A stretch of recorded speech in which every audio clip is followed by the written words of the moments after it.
I'm here at Butmore Park, which is one of my favourite tracks in the country, to race in the Tillotson T4 series. This is a one-make, four-stroke owner-driver series, which shares a little bit in common with the GX UK Championship you've seen a lot on this channel. But there are also some big differences. The first is that the minimum weight is 4 kilograms lighter, so 158 kilos with the driver and the kart together. The next big difference is the power. These Tillotson karts have around 6 horsepower more than the GX UK Hondas I normally drive. And the third thing that's different is the tyres. We're on a stickier compound of Maxxis tyre this weekend, and that's why you'll see the orange lettering on the sidewall. Now, I feel very fortunate that the guys at Tillotson have provided me with a brand new kart. And those of you who are familiar with this channel know that I love shiny new clean things when it comes to karting. And as I already said, I really love this track. Look at it, look at Butmore Park. First of all, it's big. Second, there's elevation change, like this awesome downhill section that we're stood by right now. And you can also really race here, and I'm sure you're going to see that today as I try to battle my way to the front against some very experienced and very fast drivers in this T4 series. So yesterday was a practice day, and I went out for 5 sessions in the kart that I'm going to be racing today, and I have to say I really liked it. It was really balanced. I just gelled with it straight away. I was using my Alfano 7 lap timer, so thank you Alfano for providing that, and that really helped quickly get me up to speed as I could compare to my fastest lap all the way through with that live delta. And you're going to see that today as well. If you see green dots at the top of the lap timer, each green dot means 1/10 faster than the previous best in that session. And remember, if you want any of your own Alfano equipment, visit the link in the description below to get a discount when you buy it through KKC Kart Shop. Now, yesterday the weather was hot and sunny. Today you can see it's grey and a little bit misty, but the track is bone dry and it actually feels quite warm. So I'm pretty sure, aside from putting the tyre pressures up 1 or 2 psi for the first session, it's going to be basically like yesterday. Right, let's head back to the awning and make sure the kart is ready to go. So here's the car, and as I said, everything completely brand new, apart from the mileage I put on it yesterday in practice. So what you've got here is a 4-stroke engine that's similar to the one that you've seen me use in GX UK, just as I mentioned, quite a lot more powerful. And you see the top end here and the carburettor are obviously bespoke for racing. This now no longer really resembles a generator engine like the Hondas tend to. We also have an exhaust here. Now that's another thing that I don't have on my own kart, and it's a modern kart with modern bodywork that feels very similar to what I'm used to driving. During practice yesterday, I found this quite simple to work on, and I didn't really have any additional maintenance to do during the day. In fact, the only thing I did was check the tyre pressures and lubricate the chain. They seem to be quite easy to look after. The one small tweak I did was go 5mm narrower on the rear on each side, and that's because through the fast turn 1 here at Butmore Park, I was finding I was rolling into oversteer, and I just wanted to up my peak grip just a little bit.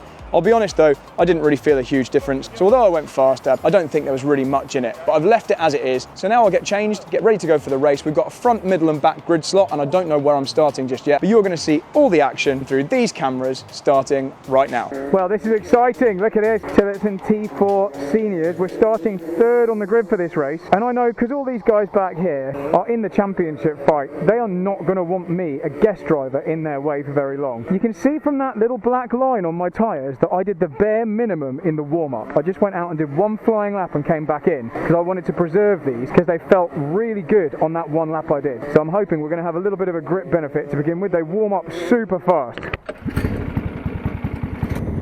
Here we go then. Oh, it'd be great if we can just work with Matt and go forward. I'm not sure if I'm allowed to push him. I think I am. Yeah, he's pushing him.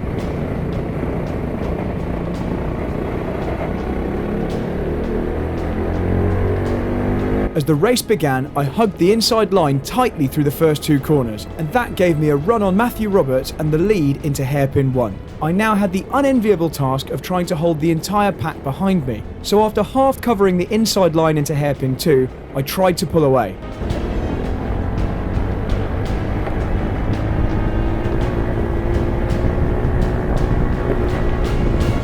As we neared the end of the first lap, I managed to pull clear, and my hope was that everyone behind me would fight and lose themselves time. And as you can see behind me, they had begun to battle, so I got my head down to try and pull a gap.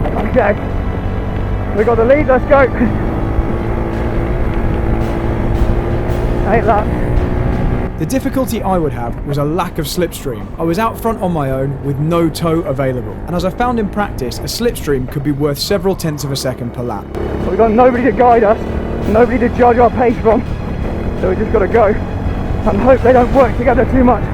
Unfortunately for me, championship frontrunner Jason Bradbury had begun to close in, and he'd shortly be right on my tail. They're closing. The slipstream's pretty strong. I checked behind and mistook Jason for Phil Rawson. I think it's the championship leader, number 29 behind us.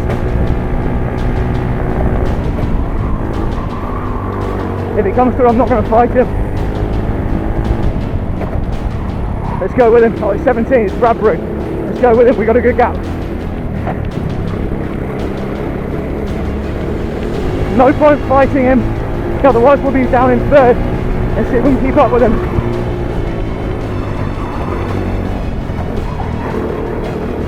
We'll give him a push on the straight. He's obviously quick. And Jason was quick, so I used the next few laps to learn from him where I was strong and where I still needed to improve my driving. I felt good through the first long right-hander and into the first hairpin, but where I seemed to be losing out was on the exit of the second hairpin, with Jason able to pull enough of a gap that I couldn't attack him down the hill. Oh, he's good out of there. He's got good exit. To begin with, we had a comfortable gap to the karts behind. Yeah, we've got a nice gap. 4 laps to go. But as the laps ticked down, it became clear that Chris Alcock in third place was closing in on us. I'd rather be behind him until the end, otherwise we'll just lose time fighting. 3 laps to go. Tight line here is better. So slower, shorter, tighter line is much quicker. They're getting closer. As we approached the final lap, it became clear that it was now or never if I was going to make a move on Jason. But with Chris Alcock now right behind me, I couldn't afford to risk losing second place. Okay, we've got to go for a move. I was now going to have to prioritise defending against Chris, because a failed move on Jason could lose me at least 1 position.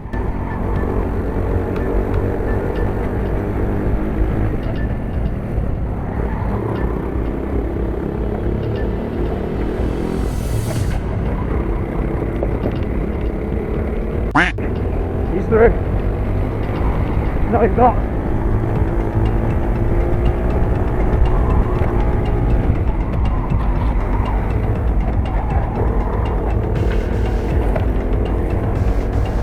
My last lap defending had managed to hold Chris off. But it took away our chance for a move on Bradbury. Okay, P2, that's a good start. That's a good start. We gained 1 place. We were quick enough to have a go at Bradbury, but unfortunately I think Alcock just caught us up just at the wrong time. Right when I was sizing Bradbury up. And I was definitely quite a lot quicker into the first hairpin, so okay, that's an alright start. That was a pretty good first race, wasn't it? I enjoyed that. As you just saw, these karts are really raceable. You can really get stuck in. They've got so much grip that you really can just lean on them and go for moves and trust that it's going to stick. So that's nice. You will have also seen they don't take very long to warm up. So really, the outlap, I didn't need to do any tyre warming. You can just drive a relatively gentle outlap and then you've got enough grip at turn 1 to just go for it. It was slightly frustrating there that I couldn't attack P1. My plan the whole time was to wait until the last lap and then try and make a move. I had a feeling I was maybe slightly quicker into the first hairpin, so that was where I was planning it, but I then had to defend anyway and actually felt quite fortunate to come away with P2 in the end. Let's see how it develops over the next races, but that's a nice position banked in the first race. Second place. We're starting slightly further back in the next one, but we're still within reach of getting near the front, so let's go have another fun race. It's a dry day. I'm at a great kart track here at Buckmore and I'm having a really good time. So here we go, on to race 2. You'll never get a crash at the start of the race. Literally, you can just send it to the start, get past them, they won't touch it. It's always clean at the start. That's good to know. Right, heat 2, we're starting down here in 7th place for this one, and we're once again directly behind Matthew Roberts. So obviously the aim is to try and move forward a bit. We're going to see if we can work with some of these guys. We're just going to have to try and make moves, see if we can get any closer to the front. We've got 1 decent result in the bag, but a second one would really help towards our points for the final. I've got no championship points to worry about, so it's just a case of trying to get forward and have a fun race again. Let's do it. Right, he said use more curb and he said lunge it, so that's what we're going to try and do. Okay, we're on the right lane, we need to try not to lose any places here.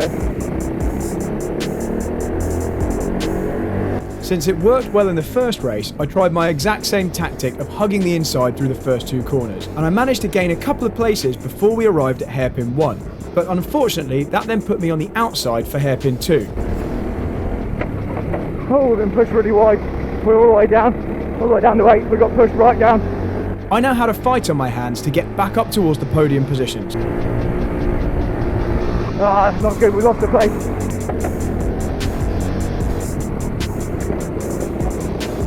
With these being short sprint races, I'd have no time to lose. And as you can see here, with every position gained, it's easy to lose a lot of ground to the karts in front. Finishing on the podium in this race was now going to be very difficult. Try and catch back up with the pack. However, somehow I was able to claw back up to the tail of Henry Bell, and I was now starting to pick up a slipstream. But a couple of laps had already been wasted, and I was in exactly the same position as I'd started. There was plenty more work to do. 6 laps to go.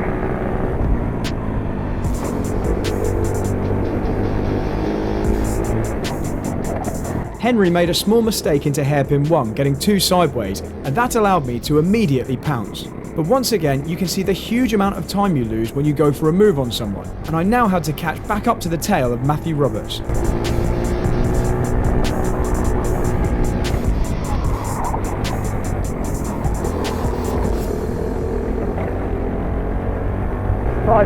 Five laps to go.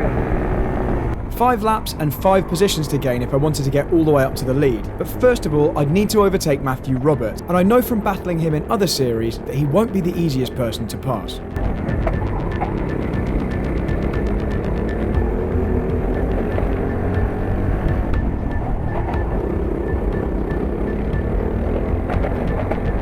Let's go, Matt. I hope these guys fight.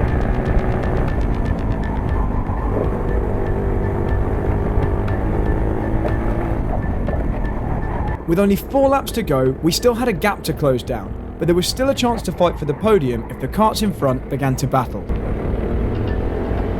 Need a tow. They're fighting. Drop to P5.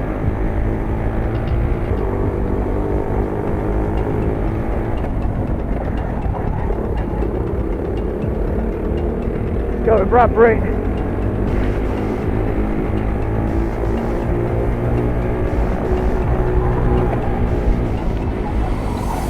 By now, the kart in front was fully aware that I was here, and he'd started to go defensive, so I'd have to choose my moment to make a clean, decisive pass.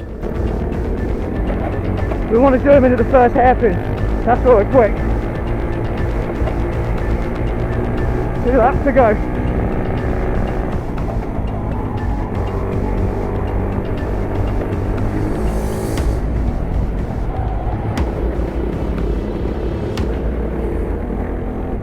I was now up to 4th position, and with 2 laps to go, I felt there was every chance I could make it onto the podium. But as you can see from this footage, liquid was starting to stream off my visor, and it soon became clear to me that that liquid was coming from Alcock's engine. He's pouring out fuel. Alcock's going to catch fire.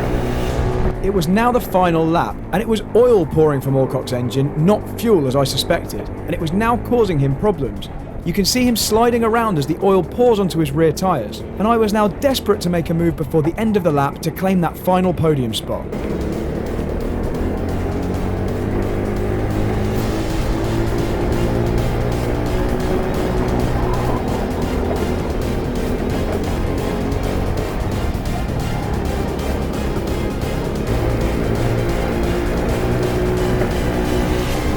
Okay, P4. Dude, your cart's out fuel everywhere. I was getting covered in fuel. That was heat 2. It was good. First lap wasn't great, and the rest was pretty good. I wanted to make sure if I went for a move, it was a really decisive one. I didn't want Jason coming back past me and just throwing away places for the sake of it. We're now going to go watch the juniors, have a drink. Looking forward to heat number 3. But this is great fun so far. Having a good time. I hope you're enjoying it too. If you are enjoying it, maybe consider liking the video and subscribing to the channel if you haven't done that already. Thanks to those of you who already have, and also to our channel members. What a gorgeous day to watch them go-karts. Before we began what would prove to be a crucial final heat, I spoke to one of the people behind the series to get a little bit more information. I'm Andrew Fallon, product engineer with Tillotson Racing. We're in Bookmore Park in UK this weekend, and we've got super close racing. We've got serious competition in junior and senior, and there's a number of drivers that can win in both classes. So to join a day of racing with Tillotson T4, the daily rental rate is £225 renting with RPM, or the price to purchase the package is £3,600 plus VAT. And so So overall, it's a really fun driving experience, and the big thing for us is to create a fair platform where everyone has an equal opportunity. All the components are all stock, so there's no development and tuning costs from that side, and everyone is on the same equipment, which I think is a big important factor for a lot of new people coming into the sport, and they have the fair chance to compete. I've just had a massive box of cheesy chips and a big drink and a fruit and nut bar because I thought we were going to be waiting a while. I'm regretting that decision. Here we go then, warm up lap. Due to delays caused by accidents in other classes, the finals had been cancelled, and the points from this last heat race would actually decide the winner of the day. My main rival in the day's standings would be championship leader Philip Rawson, who had so far scored a 4th and a 1st place in the heats. I'd finished 2nd and 4th, so in order to take the overall victory, I needed to win the race with Rawson in 3rd place or lower. It's Rawson ahead of us now. Phil Rawson is the championship leader. He's won every race so far this year. But every time I hear his name, I can't help but think of Rawsons, which is some of my favourite vegetarian snacks. Nom. If I wasn't for the cheesy chips, that'd be making me hungry. But enough about Dino Nuggets, we had a race to win. And in order to do that, I'd first need to overtake Ollie Cooper Welton and Matt Wildman.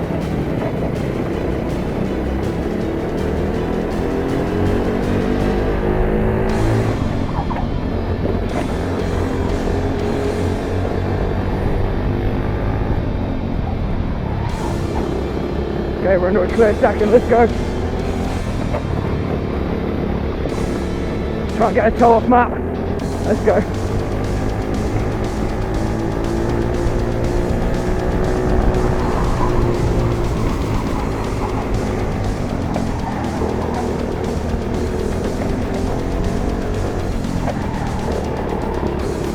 Right, we want a toe now, let's go. Just really want it slipstream.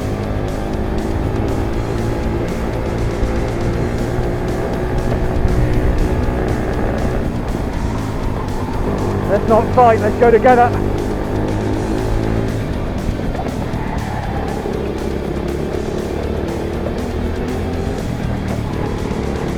The guy's behind the Karting, I might need to go for it. Because you get so many more points for a win.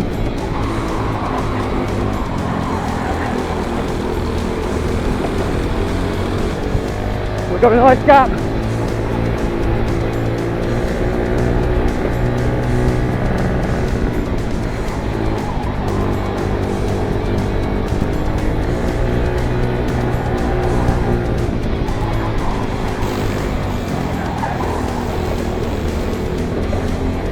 Got a nice gap still.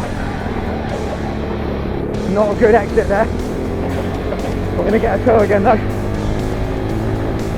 How long's left? Still 6 laps, 5 laps. Although things were going well, 2nd place still wouldn't be enough to win the round. At some point soon, I was going to have to make a move for the lead, and it would have to be decisive. I think I'm going to need to go in a minute. If we're close enough, we'll go there next lap.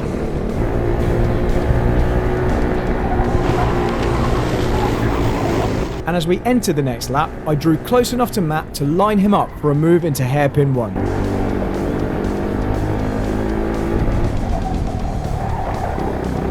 Let's go.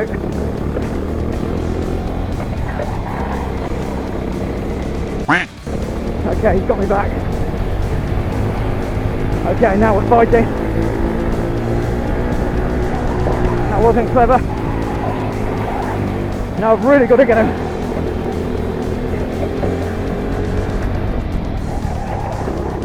And this time, I'd done it properly. Matt couldn't come immediately back at me, and it was now into full defence mode for the rest of the race.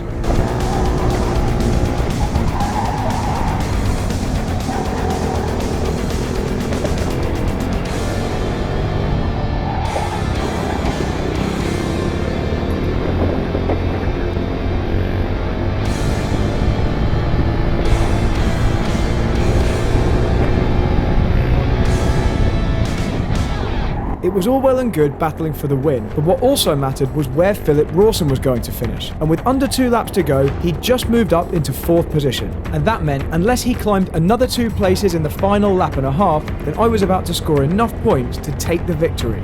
And as the corners came and went and we moved on to the final lap, there were fewer and fewer opportunities for the karts behind me to attack. If they couldn't come past in either of the hairpins, then it was just the bottom end of the circuit that would provide the final chances for them.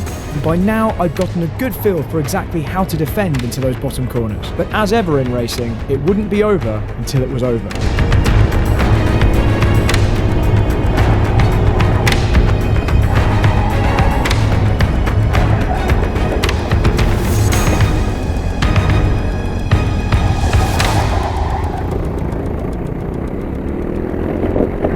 What the hell? What the hell? We just lost the race there to Rawson. God damn it! What was that? What was that? Come on! That was like the worst lunge I've ever seen. I was like at the bloody apex.